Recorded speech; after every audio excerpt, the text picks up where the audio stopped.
Do not adjust your sets. This is wind blowing behind this piece of canvas. And I live and work in a really tight space, and I don't even know if you can even see it that clearly. But that's Lucifer down here. And whenever we back out, you're going to see this is a giant painting, and I use it as a block here for wind and rain and stuff like that. But this is a wonderful old painting of mine that I've been around for about 8 years or so.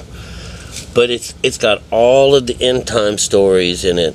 All of them are in here. And down here is what you can see. If I can push this back, can you see anything? I don't think you can, but this is all hell down in here. Looks like it's all hard to see, but I can't tell from here. But anyways, this is all hell and pestilence, and there's helicopters, you know, and skulls and stuff like that. And he's got his hands over here. As I pull out from here, you'll see he's got his grip on Earth, right? And there's the moon with a little bit of red. And what I'm going to do is just going to pull this back because you can't see it all.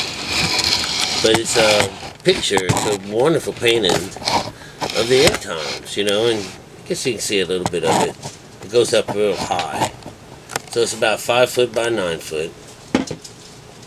And it centers on, you know, I call it the Great Convergence because it's a painting that's dealing with all the end time stories that I could find. And, you know, this was 10 years ago, so this is off the top to the surface, all right? This is a fundamental approach to it. Plus a few other things, you know, to show you, you know, that, you know, I've been doing my homework for a long time, all right?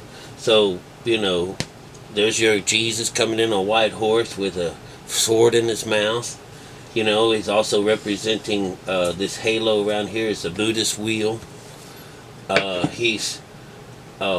Like I said, he's riding on a white horse. It's busting through a Mayan calendar. I don't know if you can see it, but the Mayan calendar is breaking up into little pieces. And, you know, like kaboom, you know, kabam. And down in here, we have this is the sun, some sun things that are coming off, because this whole bottom thing is the sun. And all the devil and all the hell is down in here. And this is the minions, the people that are coming in to help and save, the guys that are on the white horses and the white robes that are coming across, you know, and they're chasing the bad guy across the street. There's all of the planets are in this picture, you know, all the way down. I have them all the way across and all the way over to the side. And they have this little curve that's popping out this way, so it goes in and out, in and out. But anyways, we have down here, this is Muhammad's. All this little business here is saying, you know, a little bit of the Islamic faith. If you could see over into the corner, there's a bit of the Buddhist all-seeing eye. We have Nibiru, which is this planet. Can you see this planet behind here? The planet. It's got the blue wings going off to the side. You know, this is another end-time story. I read a winged planet coming in. Let's see here. Off to the side here, I don't know if you can tell or not, but in the midst up here, in this is an Indian, and they're waiting for the starship. This is some kind of a spaceship, you know, and they're waiting for these people to come back and get them and whisk them away, like they come from some other planet or something like that. You know, enveloped around the whole thing here is this dragon. This dragon is actually, you can see how it wraps all the way around, and there's his face, right? And it's behind Earth here. It's got its tail in its mouth. All right, you know, that's our galaxy. You know, is what that is. That represents our galaxy. All right, and you see it all the way around. It's our home. Now, situated up here at the top, you can see that there's like a mushroom cloud or something, because, you know, this is our end times. It's about, you know, a nuclear device or something like that. What's going on above here, like this giant crown, this is the fire. This is what the fire coming and purging the earth, the great, you know, purification is what that we would call it, the Great Purification. And you know, if you were able to look close, there's a bunch of little, looks like you know, different parts of the earth, you know, what kind of buildings and things like that, and they're all in this giant ring. You know, like in here, it looks like Paris, a little Eiffel Tower and stuff like that if you're up close. So, you know, this is called the Great Convergence. It's just all the stories all wrapped up into one. And to find out that all of this all of what you can see here, you know, including hell, you know, let's see if we can bring it into hell. We haven't had you for too long. But down here in hell, you know, it's the war and pestilence and, hey Louise, get out of the way, you know. And it's just a shame, you know, that all of this information can now be found in this one little thing right here. Uh-oh, hope I didn't break something. Now it all of this is there. That's what it takes to, this is what you call, this is what's called the Word made flesh, alright? Because this would be the Word, because the Word is the what it takes to communicate with the Lord. That's the Word, alright? And the way would be this also, all at the same time, alright? This is all the different characters and personifications of energy that it takes to make this come alive. This is the Word made flesh, alright? And what it is the Word winds up being science. Makes it science. Science made flesh. So, look how simple this is. And look how complicated they make it. That's crazy shit, man. That's some crazy shit. So I want to tell you about this real fast, about end times. Alright?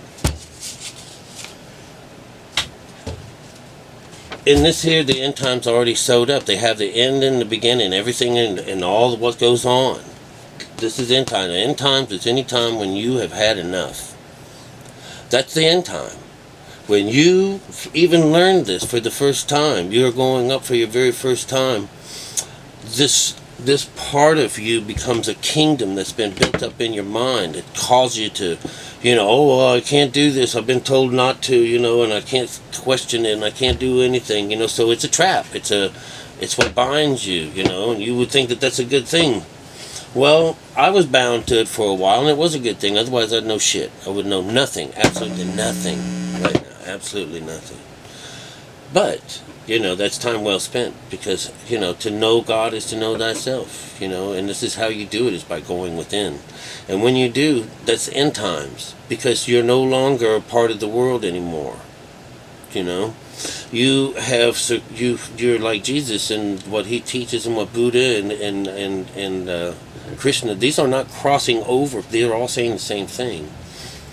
Christ with us is Krishna, you know. Come on, let's not, Christ with us. Christ is in us, you know, and it's religion that says he's not. He's out there somewhere on some planet someplace, you know, flying in. You know, this is air, you know, flying in. Horse is about gaining control over yourself, you know. Wow, you know, and that's what we're doing, is gaining control over ourselves and taking it back from someone else or from something else. And basically even taking it back from ourselves, you know, because we're the ones that are building these traps. We're being tricked into things, you know, but it's still our mind. Oh, I don't know, I might as well follow the crowd, you know. Well, it's the crowd that asked to have the murderer freed and have Christ killed. So you'll see that, you know, there's always an airplane whenever I'm talking. It's crazy. It's like that, though. I live down here in Key West, you know, there's a lot of tourists. It's really noisy for such a beautiful place. Yeah, what can I say? But anyways, the idea is that it's just as simple as going upstairs and getting this Jesus and this thing on now. building the strength so that you're not going to be able to fall for other lies, and your ability to combat lower conscious ideas and thoughts and behaviors increases, that you're no longer really subject to these things anymore. And that's all they're asking. That's all you can ask from this, and that's all they promise you is this. So when he comes back in, it's you that's come in for your first time you've returned. You are now the hero because you got the light in you to come out and teach and bring other light into the world. And it's you riding in on your white horse, And, I just touched a little bit on that last story, the idea that his brothers, this Joseph and his brothers, I told you that they wind up being the constellations or the zodiac signs. And that if you took that a little further, you would know that that means that all those guys are representing aspects of yourself, aspects of the self. That even they're not just being brothers. They're the left side of the brain, but they actually they're representing the solid or a physical part of us, and each one of those signs would bring this aspect of us. Of them to us. That's the idea. That's the signs. Whether you believe that shit or not, it doesn't matter, but this is the science behind it. This all came way before our intelligence comes in and starts fucking with it, saying, no, we can't believe it, there's another intellect, there's wisdom before this.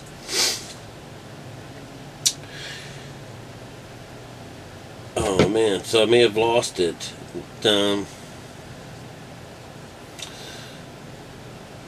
When he dreams, when the men dream, he dreamt that Joseph had a dream. He had a dream that he was the son, and his brothers, his 11 brothers, were rolling around the outside him. And it's funny because that means they're negating the female part. But the 11 are running around in stars, and they all bow down to him. That's the part in that's mystical. The thing is that the left side will bow down to him, because later on he winds up being in charge of it because of the carnal mind. To gain control over yourself. That's what it means to have your brothers bow down to you. So let's stop thinking about it as being real, and that you yourself are an imperialist, elitist of some kind. No, it's you have control over yourself. This Bible, you find that this is meant for group control of people, to fear, get it into you, that and whatever you're waiting for this one day to to be reset upon the world, and it's all going to be made up, but based on this book. And you're going to say it's prophecy. I'm going to say no. It's plagiarism, and someone's banking on you to believe in this stuff.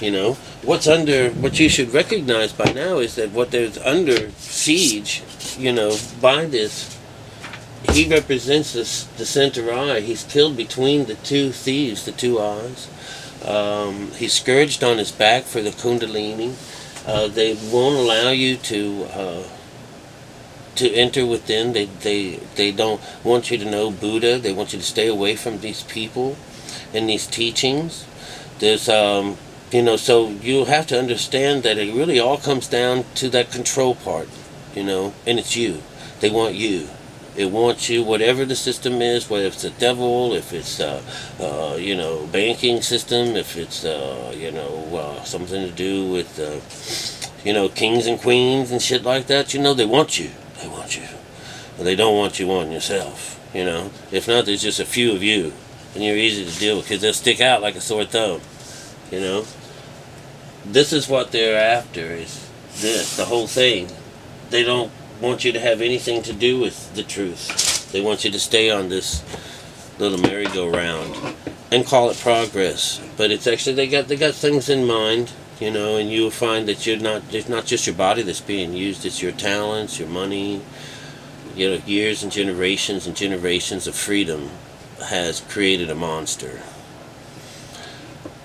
It's right down here, and he's got earth got earth in his grip, so you can say, oh yeah, that's metaphysically correct, damn straight it is, Because a lot less of this brain, a lot less mind, a lot less thinking on your own, and let someone else do it for you, and even a smaller group of people that have intentions, God knows what. Well, we have to enjoy our poverty, you know. But the scripture shows us that all we got to do is go up here, get this power, come down home, you're a white horse. And we become an adversary to deal with. This lower conscious can't handle us. Can't handle us. They got to get rid of us. There's trouble. So, anyways, that's what I'm asking is that I know what the end of times are. All right. We could be pressing ourselves into it, and there's this thing called the Kali Yuga that means that things you get where it's the only light that comes in. But here there is no hero coming in to save us. Never. He meets us in the air and he takes us up to Delta with his paw. And he's all inside us. He's told us all along he's inside of us. And it's time you start listening to him and not preachers, You don't even have to listen to me. Read your Bible with this other eye, just your mind, and turn your ear to it. You'll know what's right. Anyways, just wanted you to know. The end of times is when you want it, because when it's over, there's this philosophy or this very Zen idea that, once you're done, something that's really hard for me because I'm dyslexic and all when I say it, but it's like if you can learn to die while you're living, that when you die, you will never die. And because I'm dyslexic, it takes me a little while to get on to it, but it means, it's once you die, once you've died once, there ain't nothing else that can bother you, and to lose that kind of fear, bring it on, because that's what it means to have a new heaven and a new earth open up. And you guys are seeing me now. It's been a few years, but when I first started figuring all this out, I was mad. I could cry, thinking about all the time wasted and how I was manipulated and changed, or trying to change. But then, I'm even supposed to really thank, the Lord or whatever for my cigarettes, that I finally got them gone. But, all that time beforehand, don't cut your head off for having learned these things. And I'd be nowhere without 30 years of religious,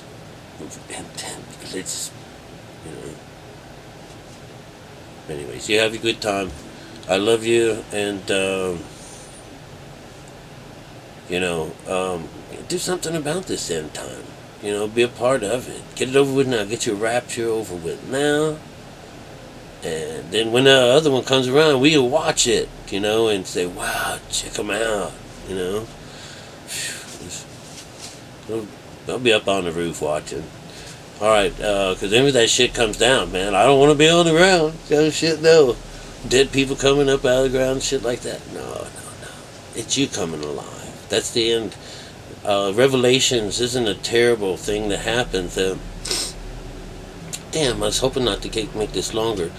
Those 4 horsemen and stuff like that, those are the 4 parts of you that you gain control over. That's what the horse part is. They come in, the 4s come in dualities as well. So, you have a bad side of them and you got a good side. And, of course, when they're high horse and running around, you have all control. A lot of people right now are running off emotions. So that means that the red horse is in the lead. All right, they're scared to death. This would be religious people. The red horse is in the lead because that's the emotions. That's the guys to the north. Me and maybe you or the people that are like me have the white horse in the lead. He's pushing. He's in charge. So it's a white horse. Right? That means we're spiritually based. All right? See, that's where the religious people think they are, because but spirituality and religion aren't the same. Religion is very, very you know, it's emotional. It's so emotional, and that's a sin. So go figure that. Some people that are really smart don't even, that book is made up by men, you're following, you know, myths, and it's all stupid. Well, you know, then they're negating the idea that there's some value to the Bible in some way, you know. So you get your atheists, you get all this. This is the black side, the intellect leading the group. Alright? And it's really hard for the pale guy to go, but the pale is like the last thing. He's the physical side of you. You have to do it. You know, they're going to kill you unless you eat some Lord. God damn. You know? Survival. To do something by... I'm going to be killed. You know? Boy, what we're going to go through if Islam comes around. You know? Not even an atheist. Then people like myself, none of us will make it. You know? None of us.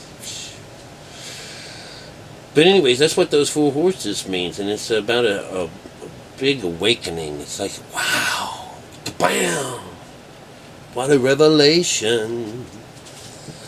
And you know, it's not a bad thing. So why don't you look for your end time? Practice on it. You'll know one time, because you'll suddenly give up all of this outside care. You won't be of the world anymore. So, best to you. Sorry this was long. Sorry. I love you.